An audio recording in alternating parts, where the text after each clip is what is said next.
चाटो आहे पातरे बलमुआ में रस बड़ी होला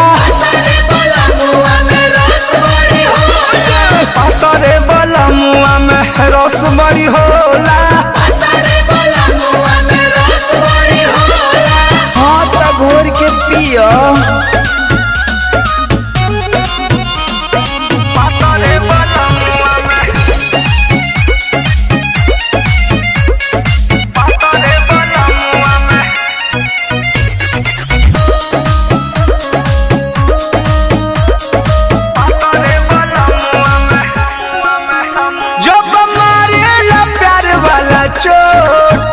हम तो जानी पलंगिए पलोट मजा देवे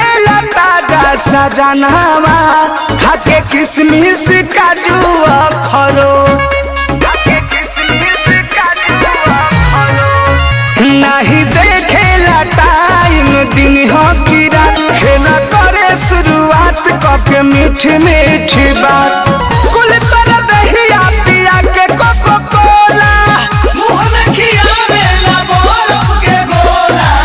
तो चूसो आहे पातरे बलमुआ में रस बड़ी होला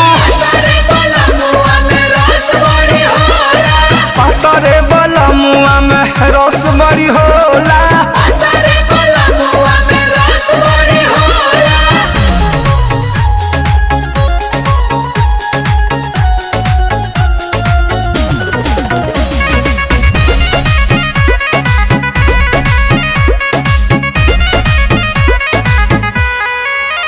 हरदम राखेला हमारे ख्याल दोनों गाल छुके पूछेला करी केतना बड़ाई परमोध के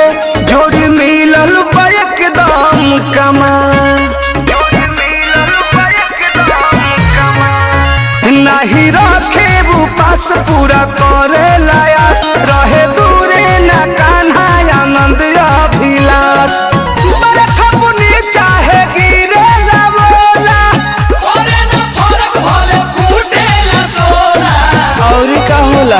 एहो पातरे बलमुआ में रस बड़ी होला पातरे बलमुआ में रस बड़ी होला अच्छा लगा।